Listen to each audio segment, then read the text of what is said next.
अस्सलाम वालेकुम students, welcome back to your channel Gohar helping hand. Urdu का 7 डेज का प्लानर आप सबके सामने है। अगर आप क्लास 10 के स्टूडेंट्स हैं और आपने उर्दू तैयारी करने के बारे में सोच रहे हैं तो आपके लिए 7 डे का प्लान है। इसके अकॉर्डिंग तैयारी करें और अपनी तैयारी 7 दिनों के अंदर कंप्लीट कर लें। पहले दिन में मज़ामीन कर लें। इंपॉर्टेंट 5 मज़ामीन मैंने अपने चैनल पर वीडियो बना के डाल दी है इन मज़ामीन के जो आपको नज़र आ रहे हैं। अगर आप फर्स्ट हाफ बुक की तैयारी करने का सोच रहे हैं, सवालात के जवाब बात करें, एक दिन में पहले 7 चैप्टर के, फिर पहले 7 चैप्टर के खुलासे तैयार कर लें, पहली 10 इबारतें तैयार कर लें, नसर की तशरीहां कर लें जो कि आपकी नज़मों की तशरीह हैं, फिर एक दिन गज़लों की तशरीहां तैयार कर लें सीरीज़ के साथ साथ, और लास्ट पे MCQs करके आप अपनी बुक बंद कर दें कि हमारी तैयारी कंप्लीट हो गई है। ऐसे खूबसूरत प्लान आपको सिर्फ और सिर्फ मिलते हैं गोहर हेल्पिंग हैंड के ऊपर। इंग्लिश का हो गया, उर्दू का हो गया। चलते हैं आज के टॉपिक की तरफ। तो आज का हमारा टॉपिक है गज़ल। आज हमने तैयार करनी है क्लास 10 उर्दू की पहली गज़ल। इसको देखते हैं कि ये क्या है, उसको समझेंगे, अल्फाज के मतलब, और इतने अच्छे तरीके से आपको गज़ल समझाएंगे कि आपको देखते ही पूरी गज़ल याद आ जाएगा कि हमने टीचर ने से ये सुना था गोहर हेल्पिंग हैंड चैनल के ऊपर इसके बारे में। और पेपर के दौरान आपको याद करने की भी ज़रूरत नहीं पड़ेगी, आपके हाथ खुद ब खुद लिखते जाएंगे जो बातें आपने सुनी होंगी। सबसे पहले इस गज़ल का इंट्रोडक्शन देते चलें। इस गज़ल का नाम है बाज़ीचा अतफाल, यानी कि बच्चों का खेल। ठीक है ना, बाज़ीचा अतफाल। चैप्टर नंबर 17 आपका ये बनता है अगर आप बुक के अकॉर्डिंग देखें, लेकिन गज़ल के अंदर से ये पहली गज़ल है, बहुत इंपॉर्टेंट है, मिर्ज़ा गालिब ने लिखी है। वैसे तो इस साल आप लोगों के लिए गुड न्यूज़ ये है कि आपको शायरों के नाम याद करने की ज़रूरत नहीं है, राइटर के नाम याद करने की ज़रूरत नहीं है। आपकी बुक पे लास्ट पे क्लियर नोटिफिकेशन है कि इस साल आपसे शायर या राइटर के नाम पे कोई क्वेश्चन नहीं पूछा जाएगा, ना ही नंबर कट किए जाएंगे। अच्छा, पहले एक दफा ना पेपर पैटर्न देख लेते हैं कि कितनी गज़लें हैं, उसमें से कितनों में से शेर आने हैं और उसके क्या मार्क्स आपको मिलेंगे। तो आपकी बुक के लास्ट पे पेपर पैटर्न दिया गया हुआ है कि शामिल निसाब, यानी आपकी पूरी बुक के अंदर 4 गज़लें हैं, जिनमें से 3 गज़लों में से एक एक शेर आएगा और कोई सी एक गज़ल ऐसी होगी जिसमें से कोई शेर नहीं आएगा। जो 3 शेर आएंगे पेपर के अंदर उसमें से 2 आपने करने हैं, एक ही आपके पास चॉइस आप छोड़ देना आपने उसे। अब आ जाते हैं नज़मों की तरफ। वैसे तो हम इस वीडियो में नज़में नहीं कर रहे, लेकिन फिर भी इनका पेपर पैटर्न देख लेते हैं कि टोटल 6 नज़में हैं आपकी पूरी बुक के अंदर। 4 नज़मों में से एक एक शेर पेपर में आएगा, कोई सी 2 में से कोई शेर नहीं आएगा। 4 में से आपने 3 करने हैं, एक ही आपके पास चॉइस है। हर शेर की तशरीह के आपको 2 नंबर मिलेंगे, जिसमें आपने हले लुगत, अल्फाज मायने और तशरीह मिला के तीनों चीज़ें लिखनी है 1.5 पेज की, फिर आपको 2 नंबर मिलेंगे। सारी नज़मों और गज़लों की मिला के 10 नंबर होंगे तशरीहों के। हिस्सा गज़ल में से 3 शेर आएंगे जिसमें से आपने 2 करने हैं, कोई सी एक गज़ल ऐसी होगी जिसमें से कोई शेर नहीं आएगा। तो कम से कम आप 3 गज़लें पूरी तैयार कर लें। एक अगर आप शायद छोड़ना भी चाहें तो छोड़ दें, क्योंकि जो गज़ल आप छोड़ देंगे, नहीं तैयार करेंगे, वो पेपर के अंदर चॉइस के अंदर कवर हो जाएगी। गज़ल और नज़म की तशरीह मिला के टोटल 10 नंबर होते हैं। उर्दू के अंदर एक एक नंबर भी बहुत इंपॉर्टेंट होता है। तो चलें कि गालिब सबसे मशहूर शायर है उर्दू का और उसने ये गज़ल लिखी है जिसका नाम है बाज़ीचा अतफाल। Let's move to our first शेर इस गज़ल का। तो जी, इस गज़ल का पहला शेर है बाज़ीचा अतफाल है दुनिया मेरे आगे। इसको इस तरह सुने जैसे आप कोई कहानी सुन रहे हैं। सबसे पहले तो जब आपने गज़ल लिखी होती है तो आपने 3 हिस्से, उसकी तशरीह के 3 हिस्से होते हैं। पहला हिस्सा होता है हले लुगत का। हले लुगत में आपने लिखने होते हैं अल्फाज मायनी, फिर आपने लिखना होता है मफहूम, फिर आपने लिखनी होती है तशरीह। इस वीडियो में आपको हर शेर के अल्फाज के मायनी बताती जाऊंगी, साथ साथ मफहूम जो है वो आपको लिखे हुए नजर आ रहे हैं, आप उनको कॉपी करके याद कर सकते हैं, और तशरीह भी आपको लिखी हुई नजर आ रही हैं। अगर आपने अल्फाज मायनी भी लिख दिया, मफहूम भी लिख दिया, तो आपको तशरीह ज्यादा लंबी लिखने की जरूरत नहीं है। अगर आप छोटी सी तशरीह भी लिख देते हैं और एक ही तशरीह में हर लाइनें रिपीट करते जाते हैं जो आपको याद है, तो भी आपको पूरे मार्क्स मिल जाते हैं। उर्दू का गजल लिखने का तरीका ही यही होता है कि बच्चे सबके अल्फाज मायने याद करते हैं, सारे शेर के मफहूम याद कर लेते हैं, और तशरीह नहीं याद करते। बुक के अंदर बहुत एक्स्ट्राऑर्डिनरी लंबी लिखी होती हैं, बल्कि उनकी जगह हर एक का मतलब याद कर लेते हैं कि शेर में ये लाइनें लाजमी डाल दी हैं। बाकी पूरी गजल से किसी भी शेर के किसी भी लाइन को जो है हम ऐड कर सकते हैं, किसी भी तशरीह के अंदर हमें नंबर मिल जाते हैं।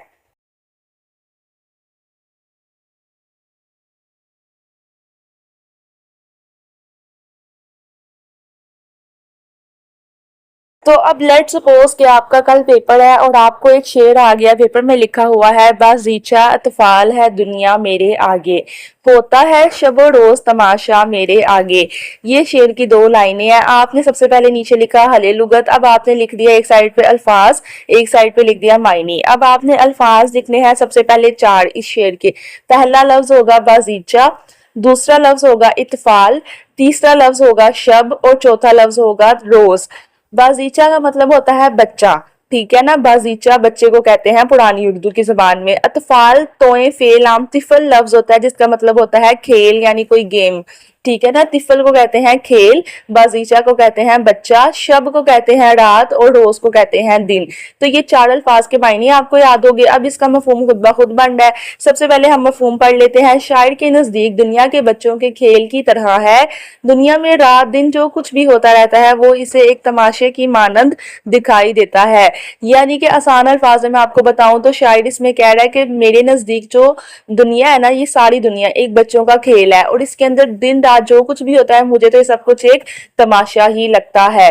अब कितनी आसान अल्फाज है, आप अपने अल्फाज में ये बात कह सकते हैं कि जी दुनिया में जो कुछ हो रहा है वो शायर के लिए एक खेल तमाशा है और वो रात दिन ये खेल तमाशा देखता रहता है।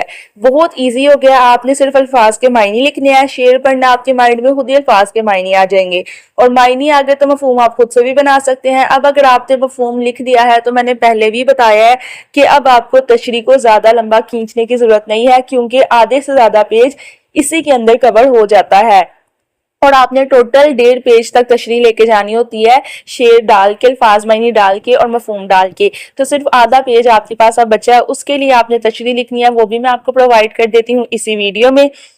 जो तशरीह आपको नजर आ रही है आप इसको एज इट इज याद कर लें। अपने खुलासे वाली, अपने आईने वाली जो बहुत लंबी तशरीहात हैं उनको इग्नोर करें। ये फाइल मैंने आपके लिए बना दी है, डिस्क्रिप्शन के अंदर कमेंट सेक्शन के अंदर इसका लिंक है, इसको डाउनलोड करें। छोटी छोटी तशरीहां याद करें, अल्फाज मायने याद करें, मफहूम याद करें और अपनी उर्दू के अंदर ग्रेटेस्ट मार्क्स लेके आए इंशाल्लाह और अपने वालिदैन का फख्र बने। तशरीह आपको बताते हैं जी। पहली तशरीह आपकी है, गालिब कहते हैं कि मेरे नजदीक ये दुनिया बच्चों के खेल की तरह है। दुनिया में हर वक्त मुख्तलिफ किस्म के हालात, वाकयात और तब्दीलियां रोनुमा होती हैं। लोग दुनियावी जिंदगी की कामयाबियों, नाकामियों, खुशियों और गमों को बहुत अहम समझते हैं, ये शायर कह रहा है, लेकिन इन सबको एक तमाशे की तरह देखता हूँ। इसी दुनिया की हकीकत का बखूबी एहसास है, इसलिए वो दुनिया की ज़ाहिरी रौनकों से ज्यादा मुतासिर नहीं होता। अच्छा, ये ना यहाँ पे कुछ गहरी उर्दू में लिखा हुआ है मैंने, लेकिन अगर आप चाहें आप इसको ज्यादा इजीली अपने अल्फाज के अंदर भी लिख सकते हैं और ज्यादा इजी कर लें, ठीक है। इसके अंदर कोई 1-2 लाइनें खुद से ऐड कर लें तब भी आपके लिए बहुत अच्छी बात है और आप इसको इजी होकर याद करें। अपने दिमाग पे बर्डन ना लाएं कि पता नहीं ये क्या लिखा हुआ है, मुझे समझ नहीं आ रही, कैसे याद हो रहा है। यही समझें कि जैसे मैं कोई सॉन्ग याद करते हैं ना, जैसे आप लोग, इसका मतलब आपको लिरिक्स भी याद होती हैं हर चीज। तो आप इसको ये समझे मैं एंटरटेनमेंट लेके ना मैं एक गजल पढ़ रही हूँ, जैसे मैं एक बुक पढ़ रही हूँ खुद से अपने लिए। अब चलते हैं शेर नंबर 2 की तरफ। शेर नंबर 2 आपका है, एक खेल है औरंगे सुलेमान मेरे नजदीक, एक बात है एजाज मसीहा मेरे आगे। औरंगे सुलेमान यहाँ पहला लफ्ज है जो आपने हले लुगत में लिखना है अल्फाज मायनी में। औरंगे सुलेमान यानी कि हजरत सुलेमान का तख्त, हजरत सुलेमान की सल्तनत, जो नबी थे उनकी सल्तनत के बारे में शायर कह रहा है कि मुझे तो लगता है ये भी खेल ही है कि जब तक वो जिंदा है ये सब कुछ चल रहा है, वो चले जाएंगे दुनिया से सब कुछ भी खत्म। एजाज मसीहा दूसरा लफ्ज है जिसका मतलब है हजरत ईसा के मोजज़ात। ये 2 अल्फाज के मायने थे। उसके बाद मफहूम आपने करना है। मफहूम इसका बनता है, शायद दुनियावी बादशाहत और अजमत को मामूली समझता है, ठीक है। हजरत सुलेमान की सल्तनत भी इसे खेल नजर आता है और हजरत ईसा के मोजज़ात भी एक मामूली सी बात महसूस होते हैं। जो शेर लिखा हुआ है उसके अकॉर्डिंग आपको अगर लफ्जों के मीनिंग पता चल गया तो ये मीनिंग खुद ब खुद बन रहा है।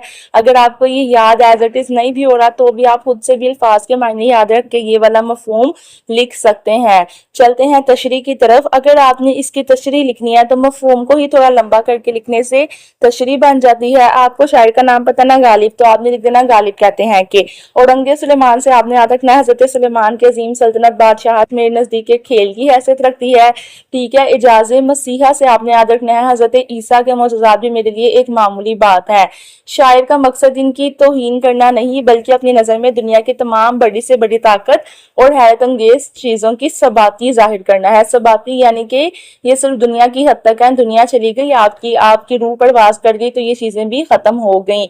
अगर आप इसको थोड़ा सा एक्सटेंड करना चाहते हैं तो आपने ये कुछ बताना है कि इस शेर में जो है शायर ये कह रहा है कि हज़रत सुलेमान की सल्तनत थी, बहुत बड़ी सल्तनत थी। एक टाइम था कि वो दुनिया में कामयाब थी, हर चीज़ थी, लेकिन जिस तरह ही हज़रत सुलेमान इस दुनिया से चले गए तो वो सल्तनत भी ख़त्म हो गई, हर चीज़ भी ख़त्म हो गई। अब हज़रत ईसा ने कितने बड़े बड़े मौजज़ात किए कि मुर्दों को जिंदा किया, ठीक है, और भी बहुत सारे उनके मौजज़ात मशहूर हैं, लेकिन जैसे ही वो इस दुनिया से चले गए तो ये सारे मौजज़ात भी अपने साथ ही ले गए। तो इतनी बड़ी मिसाल है हमारे पास कि वो बड़ी बड़ी हस्तियां जिनके इतने बड़े मकाम थे वो जब दुनिया से चली गई एक दफ़ा तो सब कुछ ख़त्म हो गया। इसीलिए हम भी जो कुछ भी कर रहे हैं, अगर हम एक दफ़ा दुनिया से चले गए, हमारी बादशाहत, हमारा तख्त, सब कुछ यहीं का यहीं रह जाएगा और हमारी हैसियत सिर्फ इतनी रह जाएगी कि हम मिट्टी के साथ मिट्टी हो जाएंगे। देखें मैंने कितनी लंबी लाइंस बना ली हैं इसी तशरीह के अंदर। इस तरह से आपने पेपर में लिखना जो जो दिमाग में आता है।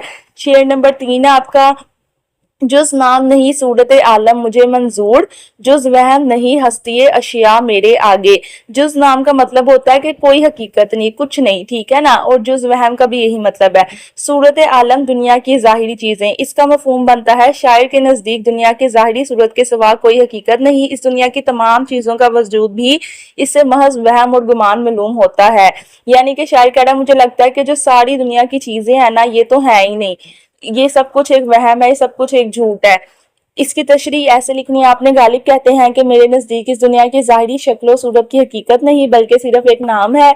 इसी तरह दुनिया की तमाम चीज़ों का वजूद भी मुझे महज एक ख्याल और वहम महसूस होता है। शायद दुनिया की ज़ाहिरी हकीकत के पीछे मौजूद असल को हकीकत तलाश करता है और समझता है कि ज़ाहिरी अशिया मुस्तकिल और हमेशा रहने वाली नहीं है। अगर आप बहुत ज्यादा रट्टे लगाने वाले स्टूडेंट है ना तो आप इसको एज इट इज याद कर लें, वरना खुद से बना के जैसे मैं बोल रही हूँ इन लाइनों को लिख लें।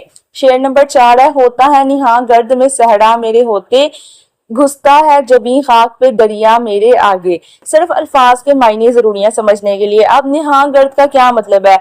निहा गर्द का मतलब है कि अभी गर्द में छुप जाना, ठीक है, गर्द के अंदर चले जाना। सहरा यानी कि मेरे आगे जो सहरा वो गर्द में छुप जाता है। और जबीन खाक का मतलब है कि आजिज़ी इख्तियार करना, मतलब कि जमीन पर आ जाना। ये कह रहा है कि मेरे नजदीक सहरा भी खाक में छुप जाता है और दरिया भी। इसका मफहूम इस तरह से बनेगा, शायर अपनी अजमत और बेनियाजी का इजहार करते हुए कहता है कि इसके सामने सहरा भी गर्द में छुप जाता है, निहां गर्द गर्द में छुप जाता है और दरिया भी आजिज़ी इख्तियार करता हुआ महसूस होता है। जबीन खाक है, जब ही हाथ पे घिसता है मतलब कि आजिज हो जाता है, रेत पे आ जाता है दरिया उसके ख्यालों के अंदर। तो ये मतलब था इस शायर का इस शेर के अंदर। आपने बस अल्फाज के मायने याद रखना है। नहा गर्द का मतलब है गर्द में छुपा हुआ और जबी हाँ का मतलब है आजिजी इख्तियार करता हुआ। सहरा जो है वो खाक में छुप रहा है और जो दरिया है वो भी जबी हाँ कोड़ा है, वो भी आजिजी इख्तियार कर रहा है। ये इस शेर का मतलब था। अब इसकी तशरीह करते हैं। इसकी तशरीह आपने लिखनी है इस तरह, गालिब अपने बुलंद हौसले और अजमत फिक्र का इजहार करते हुए, हर किसी में लाइन आ रही है। शायर अपनी अजमत का इजहार करते हुए, शायर अपने हौसले का इजहार करते हुए कहते हैं कि मेरी मौजूदगी में वसीओ अड़ी सहरा भी, बड़े से बड़ा सहरा भी गर्दो गुबार में छुप जाता है।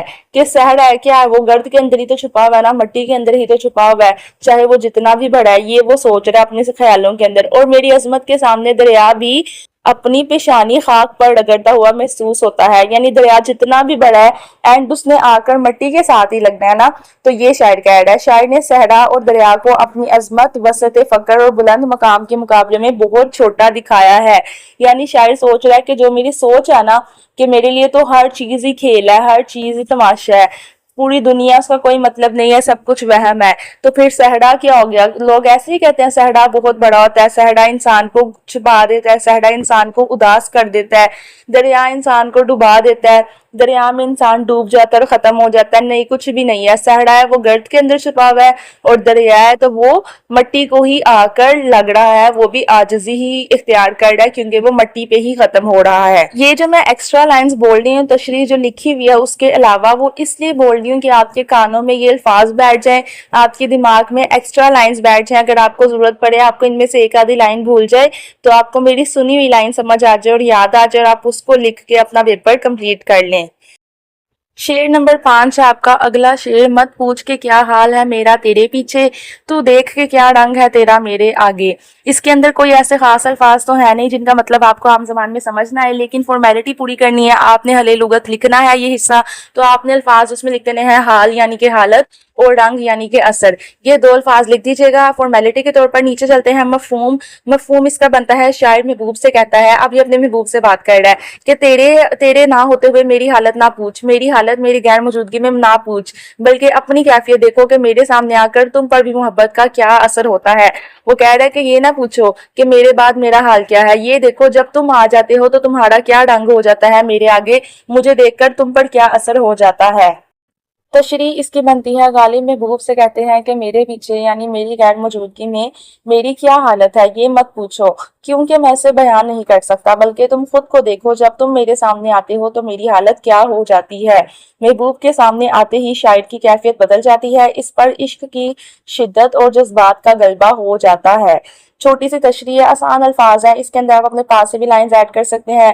یہی شاعر کہہ رہا ہے کہ جب تم نہیں ہوتے تو میری کیا حالت ہوتی ہے, یہ بات تو ایک طرف رکھ دو, تم یہ بات بتاؤ کہ جب تم میرے سامنے آتے ہو تو تم پر کیا اثر ہوتا ہے, تم کیوں شرماتے ہو, تم کیوں اپنا جو ہے وہ محبت چھپانے کی کوشش کرتے ہو جب تم میرے سامنے آتے ہو, اپنے بارے میں بات کرو. ابھی تک شاعر اس بات پہ زور دے رہا تھا کہ دنیا سارا کچھ میرے آگے کھیل تماشا ہے, بڑی سے بڑی چیز چاہے وہ حضرت سلیمان کا تخت ہے, حضرت عیسیٰ کی سلطنت ہے, بہت بڑا صحرا ہے یا بہت بڑا دریا ہے, سب کچھ میرے آگے کھیل تماشا, میرے نزدیک کسی چیز کی کوئی اہمیت نہیں.